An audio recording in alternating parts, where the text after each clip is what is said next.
नमस्कार दोस्तों, मैं हूं सुमित पांडे।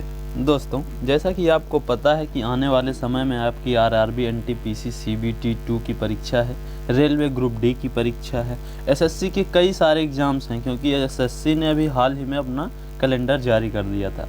ऐसे में जीएस के लिए आपको चाहिए एक ऐसा वीडियो जो आपके कंप्लीट टॉपिक का रिवीजन करा सके।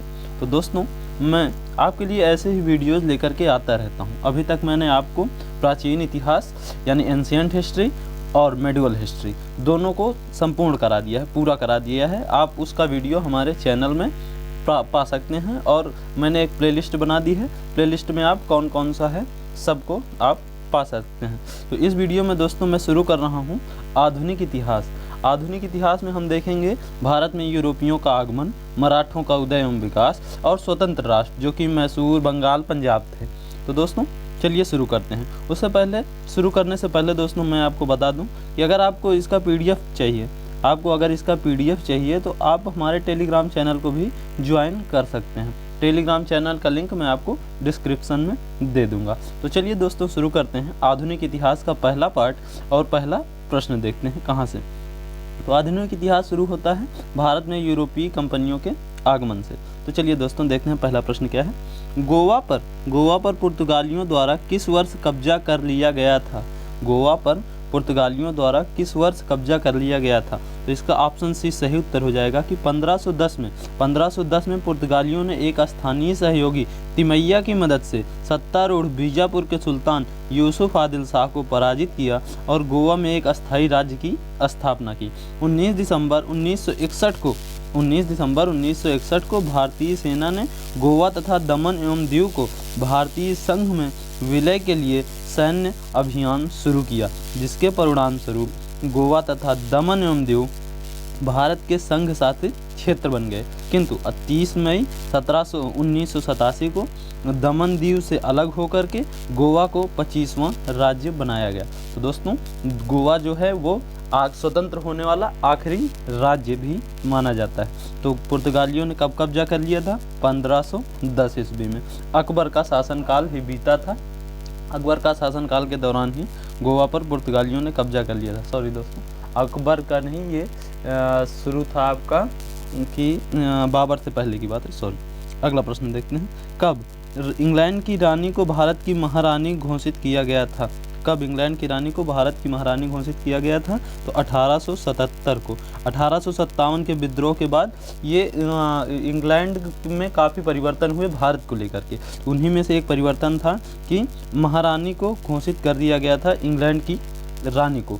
तो किसको? 1877 ईस्वी में इंग्लैंड की रानी को भारत की महारानी घोषित किया गया था। इनका पूरा नाम महारानी विक्टोरिया था। इन्हीं के नाम पर भारत के कोलकाता में विक्टोरिया मेमोरियल भवन का निर्माण किया गया है। अगला प्रश्न देखते हैं। किसको प्रारंभिक तौर पर ईस्ट इंडीज़ के साथ व्यापार करने के लिए गठित किया गया था, लेकिन अंत में यह मुख्य रूप से भारतीय उपमहाद्वीप और चीन के साथ व्यापार तक ही सीमित हो गया? तो दोस्तों इसका सही उत्तर हो जाएगा east India company. East India company को प्रारंभिक तौर पर ईस्ट इंडीज़ के साथ व्यापार करने के लिए गठित किया गया था। कंपनी के प्रबंध के लिए एक समिति की व्यवस्था की गई थी। इसमें एक निदेशक, एक उपनिदेशक और 24 सदस्य होते थे। ईस्ट इंडिया कंपनी का व्यापार करने का एकाधिकार 31 दिसंबर 1600 को महारानी एलिजाबेथ प्रथम के घोषणा पत्र द्वारा प्राप्त हुआ, जिसको मैग्ना कार्टा भी कहा जाता है। तो अब इसका सही उत्तर क्या हो जाएगा? Option C, East India Company. आइए देखते हैं अगला प्रश्न क्या है। जब फ्रांस ने किस पर कब्जा कर लिया तब पहला कर्नाटक युद्ध लड़ा गया था? तो पहला कर्नाटक युद्ध मद्रास पर कब्जा करने के लिए लड़ा गया था। तो कर्नाटक का प्रथम युद्ध 1746 ईस्वी में ऑस्ट्रिया के उत्तराधिकार का विस्तार था। कैप्टन बर्नार्ड के नेतृत्व में अंग्रेजी सेना ने कुछ फ्रांसीसी जलपोत पकड़ लिए थे, जो युद्ध का तात्कालिक कारण बने। इसके परिणाम स्वरूप मॉरिशस के फ्रांसीसी गवर्नर ला बोर्डान ने मद्रास पर अधिकार कर लिया। तो दोस्तों कि ये जब इंग्लैंड और फ्रांस एक दूसरे के कट्टर दुश्मन थे, यानी ब्रिटेन और फ्रांस एक दूसरे के कट्टर दुश्मन थे, ये पड़ोसी देश भी हैं। तो उस समय जो चल रहा था वो सभी देश अपना अपना विस्तार करने में लगे हुए थे।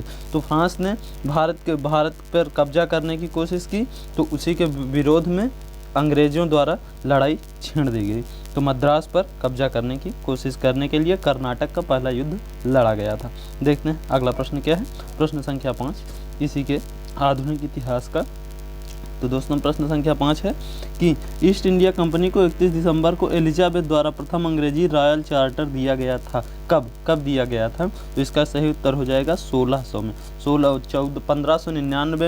1599 में ईस्ट इंडिया कंपनी का गठन होता है और 1600 ईस्वी में इंग्लैंड की महारानी एलिजाबेथ प्रथम ने एक चार्टर जारी कर अंग्रेज व्यापारियों को 15 वर्ष के लिए पूर्वी देशों के साथ व्यापार करने का एकाधिकार प्रदान किया। यानी पूर्वी देशों के साथ अंग्रेज अधिकारी व्यापार कर सकते थे जिनको एकाधिकार प्राप्त था। अगला प्रश्न देखते हैं। महारानी एलिजाबेथ प्रथम द्वारा हस्ताक्षरित एक चार्टर के माध्यम से ईस्ट इंडिया कंपनी का गठन कब हुआ था? तो ईस्ट इंडिया कंपनी का गठन 1600 ईस्वी में हुआ था। अगला प्रश्न देखते हैं। अंग्रेजों ने किस सन में पंजाब पर कब्जा कर लिया? तो अंग्रेजों ने 1849 ईस्वी को पंजाब पर कब्जा कर लिया। द्वितीय आंग्ल सिख युद्ध 1848-49 के तहत 3 युद्ध लड़े गए।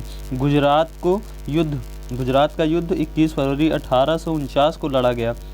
अंग्रेजी सेना का नेतृत्व चार्ल्स नेपियर ने किया था। उसने चिनाब नदी के किनारे लड़े गए युद्ध में सिखों को हराकर पंजाब राज्य को ब्रिटिश राज्य में मिला लिया था। महाराजा दिलीप सिंह को, यानी पंजाब के जो तत्कालिक राजा थे महाराजा दिलीप सिंह, उनको 5 लाख रुपए की वार्षिक पेंशन देकर उन्हें शिक्षा प्राप्त करने के लिए इंग्लैंड भेज दिया। इन्हीं दिलीप सिंह जी के नाम पर ही भारत में जो क्रिकेट प्रतिस्पर्धा होती है, सबसे बड़ी क्रिकेट स्पर्धा दिलीप ट्रॉफी, इन्हीं दिलीप सिंह के नाम पर होती है। यही व्यक्ति थे जिनके कारण पंजाब अंग्रेजी राज्य में मिला लिया गया था। अगला प्रश्न देखते हैं। अंग्रेजों ने किस वर्ष में ओडिशा के खोंडों के साथ शांति समझौते पर हस्ताक्षर किए? तो इसका उत्तर हो जाएगा 1848। ओडिशा में एक खोंडो जनजाति है, खोंडो जिसको खोंड समुदाय के लोग, इनको चक्र बिसोई के नेतृत्व में विद्रोह कर दिया। यह विद्रोह अंग्रेजी सरकार द्वारा पारंपरिक नर बलि पर रोक तथा नए करों के विरोध में किया गया था। तत्पश्चात अंग्रेजों ने वर्ष 1848 में ओडिशा के खोंडों के साथ शांति समझौते पर हस्ताक्षर किए। इस विरोध की समाप्ति 1857 में हुई थी। तो खोंडों का विद्रोह कब हुआ था? 1848 में। किसके विरुद्ध? अंग्रेजों के विरुद्ध। खोंडो कहाँ के निवासी थे? ओडिशा के। अगला प्रश्न देखते हैं। ईस्ट इंडिया कंपनी की स्थापना के समय भारत का शासक कौन था? ईस्ट इंडिया कंपनी की स्थापना के समय भारत का शासक था अकबर।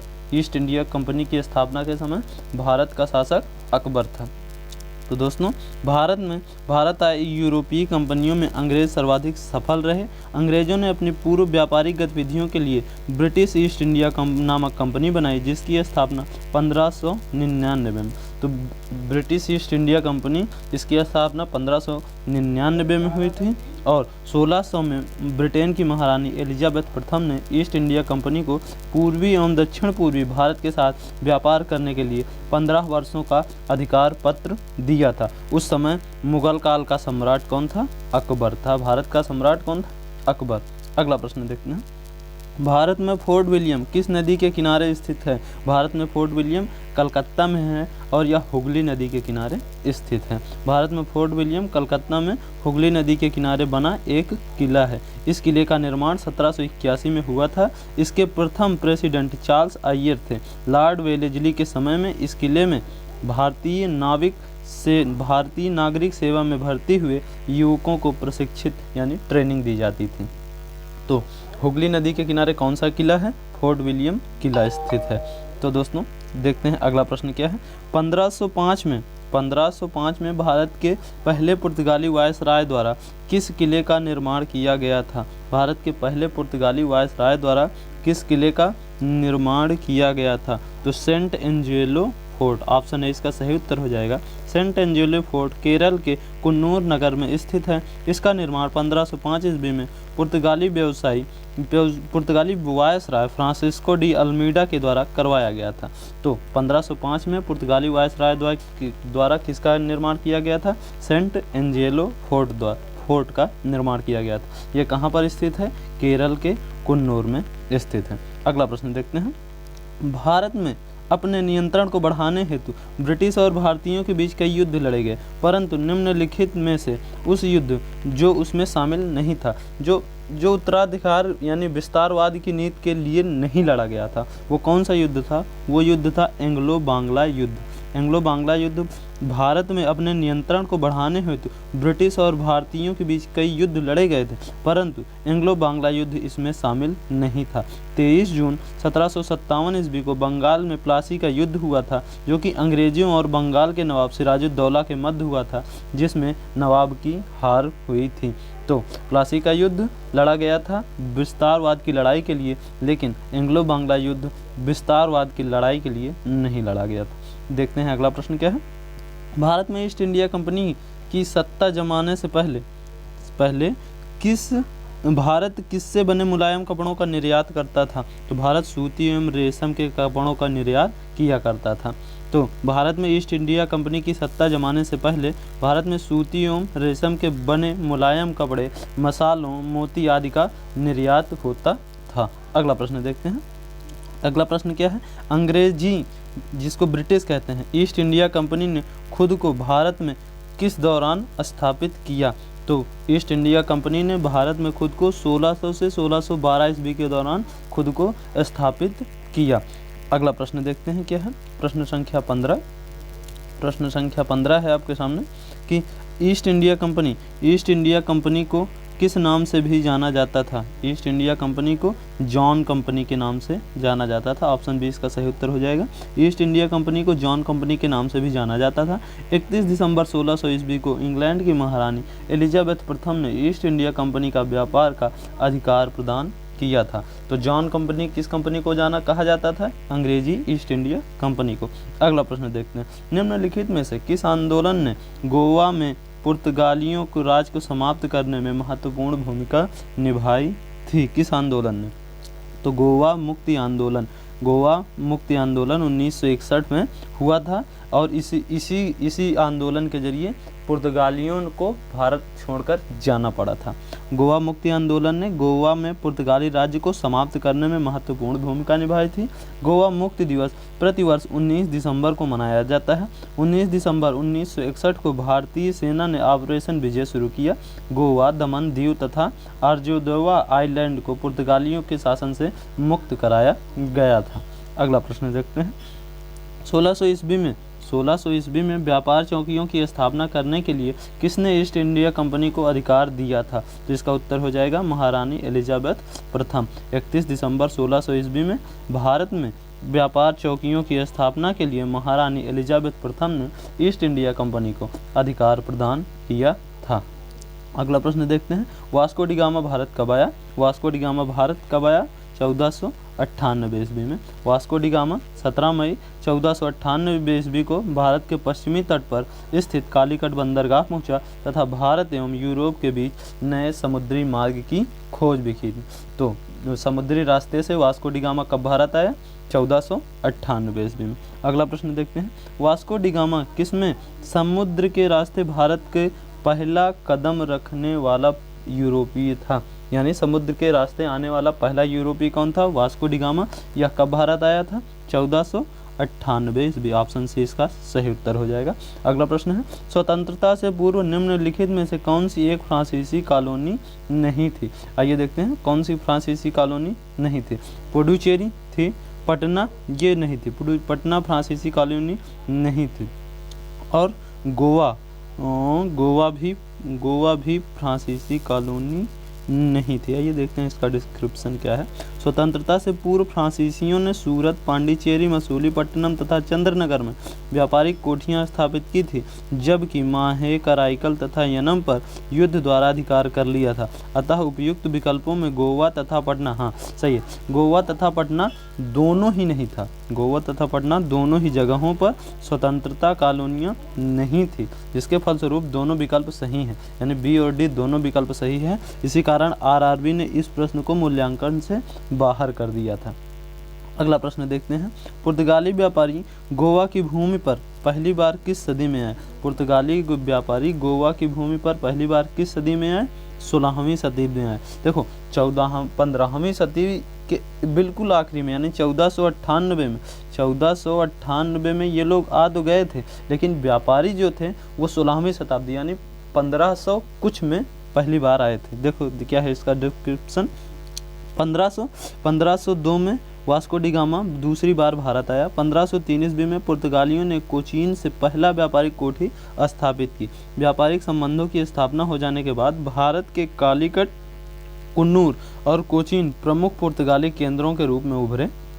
1510 ईस्वी में पुर्तगाली गवर्नर अल्बुकर्क ने बीजापुर के आदिल शाही सुल्तान से गोवा जीत लिया। गोवा की विजय ने दक्षिण पश्चिम समुद्र तट पर पुर्तगाली नौसैनिक प्रभुत्व की मुहर लगा दी। अगला प्रश्न देखते हैं।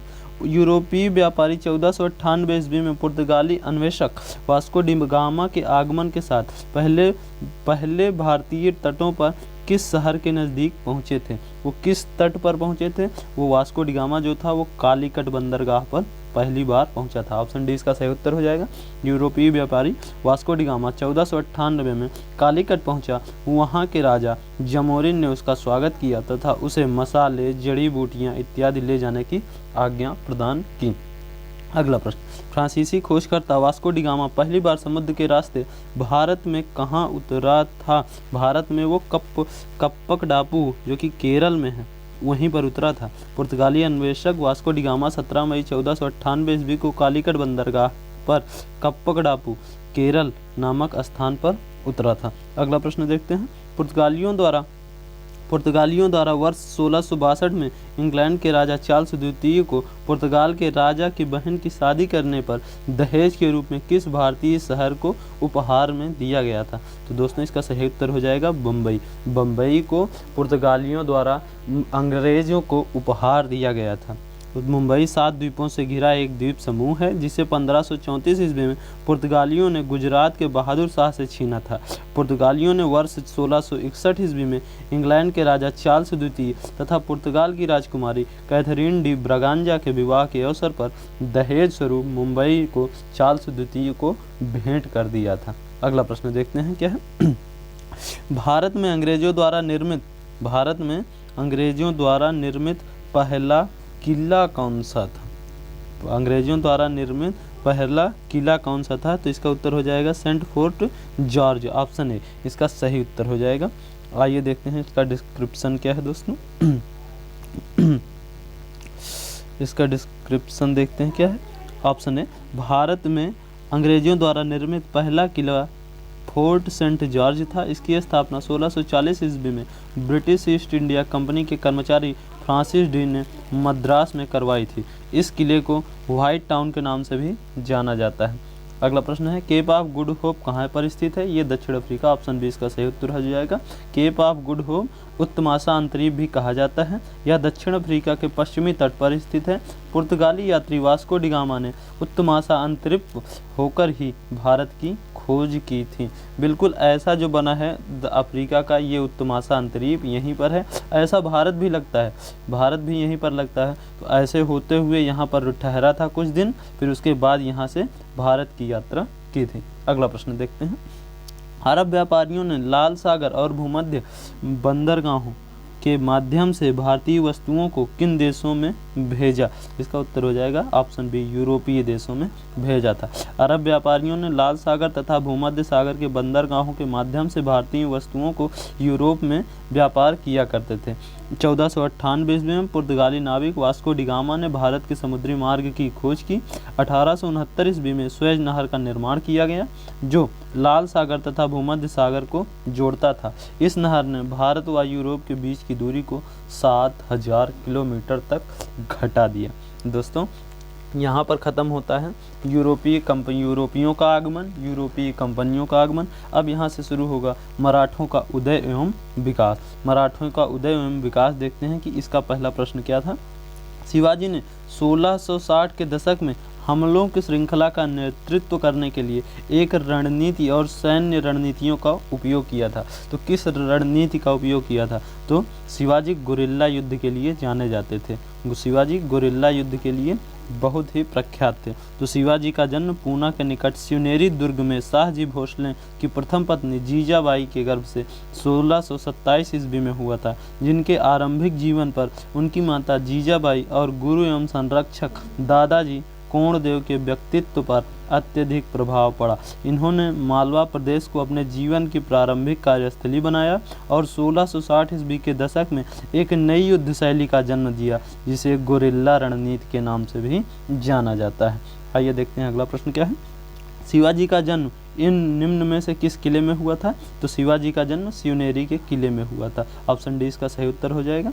अगला प्रश्न देखते हैं। किसने नागरिक सरकार के सर्वोच्च प्रमुख के रूप में अष्टप्रधान नामक 8 मंत्रियों की एक परिषद नियुक्त की थी? तो किसने? शिवाजी ने। ऑप्शन बी इसका सही उत्तर हो जाएगा कि शिवाजी ने ही अष्टप्रधान नामक एक मंत्रियों की परिषद की नियुक्त की थी। आइए देख लेते हैं क्या है।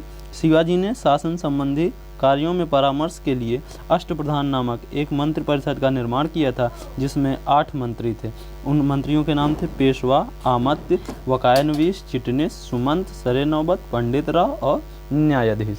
अगला प्रश्न देखते हैं कि पानीपत की तीसरी लड़ाई किस वर्ष में लड़ी गई थी?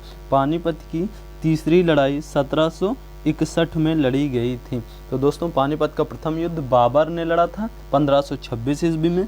दूसरा युद्ध अकबर और हुमायूं के बीच हुआ था 1556 ईस्वी में। और तीसरा युद्ध पानीपत का तीसरा युद्ध 1761 में लड़ा गया था। यह युद्ध अहमद शाह अब्दाली और मराठों के बीच हुआ था। इस युद्ध में मराठों का सेनापति सदाशिव भाऊ था। इस युद्ध में अहमद शाह अब्दाली विजयी हुआ था और इस युद्ध के प्रत्यक्षदर्शी काशीराज पंडित ने कहा था कि पानीपत का तृतीय युद्ध मराठों के लिए प्रलयकारी साबित हुआ।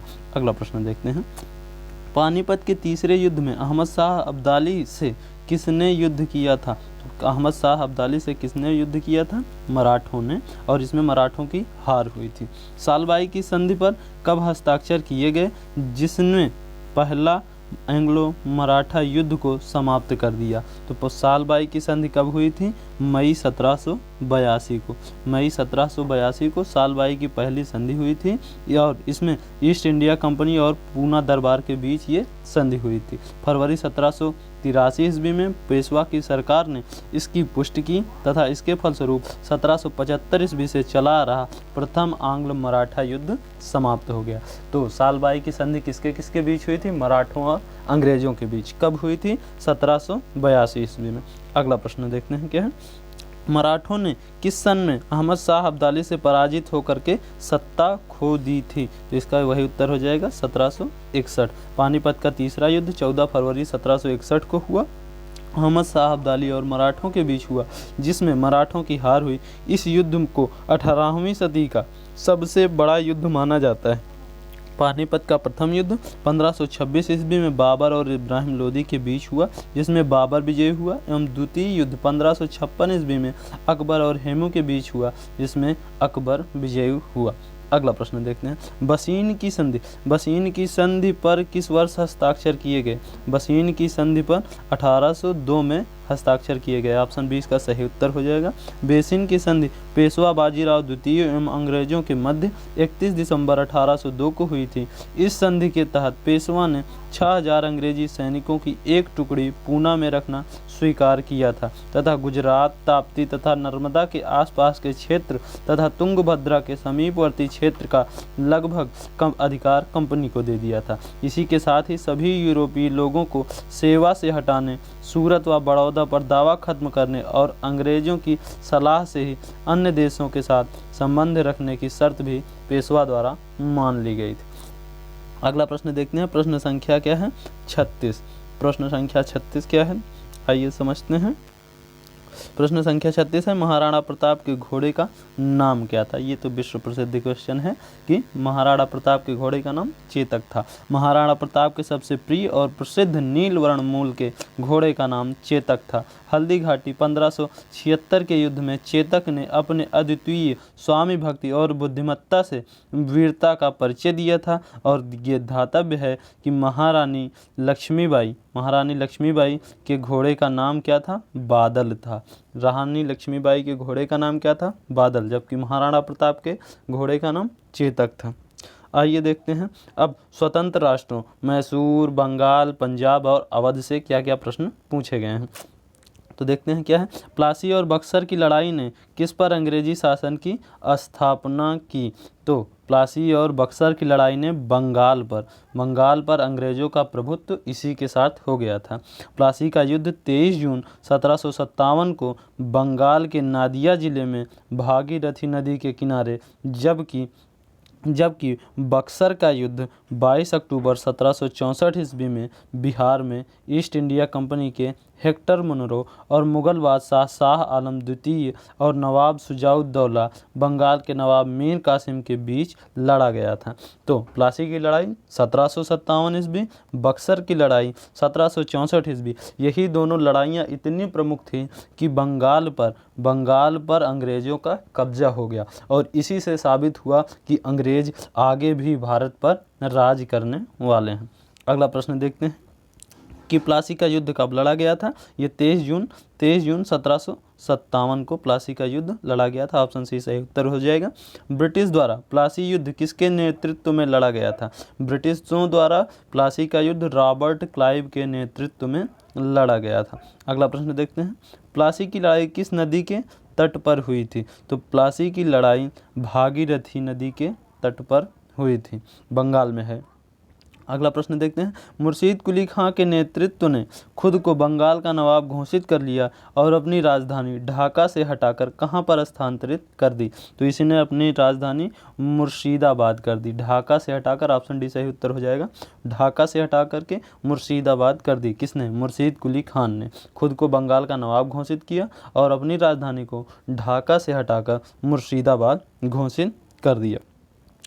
अगला प्रश्न देखते हैं, हैदर अली ने अंग्रेजों के साथ मद्रास संधि पर हस्ताक्षर किए जिसमें दोनों उनके उभयनिष्ठ शत्रु के विरुद्ध परस्पर मदद के लिए सहमत हुए थे। तो कौन कौन से लोग थे जो एक दूसरे की मदद करना चाहते थे और हैदर अली को उसी के उभयनिष्ठ शत्रु से लड़ना पड़ा। देखते हैं कौन सा इसका सही उत्तर हो जाएगा। ऑप्शन सी, यानी मराठों के विरुद्ध हैदर अली और अंग्रेज एक साथ आए और मराठों को हराने के लिए इन्होंने युद्ध किया। 1760 ईस्वी में हैदर अली मैसूर का शासक बना तथा इसका उत्तराधिकारी टीपू सुल्तान हुआ। प्रथम आंग्ल मैसूर युद्ध 1767 ईस्वी में हैदर अली और अंग्रेजों के बीच हुआ, जिसमें हैदर अली ने अंग्रेजों के साथ मद्रास की संधि की और इसमें यह तय हुआ कि हम दोनों मिलकर, यानी अंग्रेज और हैदर अली मिलकर के मराठों के विरुद्ध युद्ध करेंगे।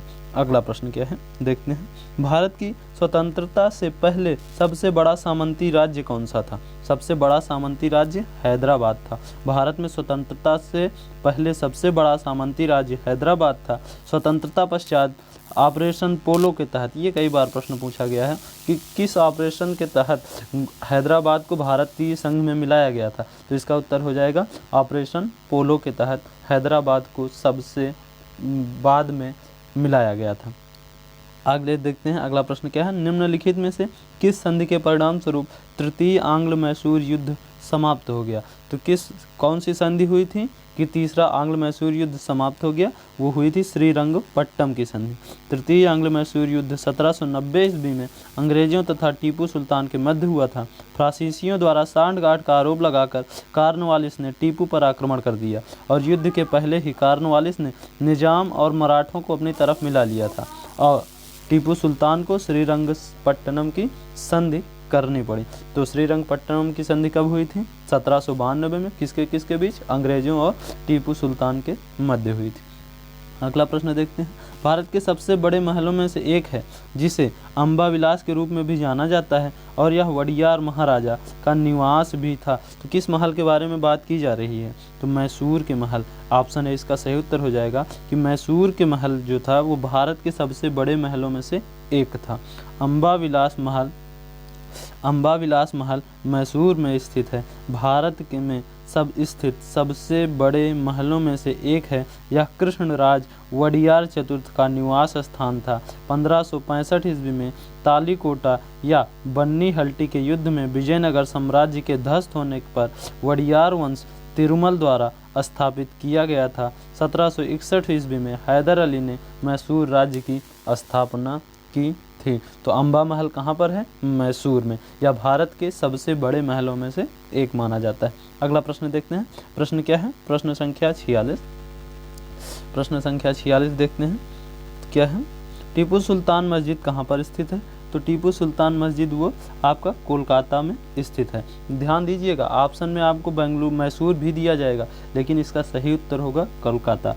टीपू सुल्तान मस्जिद कोलकाता पश्चिम बंगाल में स्थित है। यह इस्लामी और मुगलिया वास्तुकला से संबंधित है। आइए देखते हैं दोस्तों, औपनिवेशिक अर्थव्यवस्था से जुड़े हुए कौन कौन से प्रश्न आए हैं, कौन कौन से प्रश्न पूछे गए हैं। अगला प्रश्न है, अंग्रेजों ने भारत में क्षेत्रों को प्रांतों में विभाजित किया, बंगाल, बॉम्बे और मद्रास, जिन्हें हम क्या कहते हैं? तो इनको प्रेसिडेंसी कहा जाता था। बंगाल प्रेसिडेंसी, बॉम्बे प्रेसिडेंसी और मद्रास प्रेसिडेंसी। इसका ऑप्शन है सही उत्तर हो जाएगा।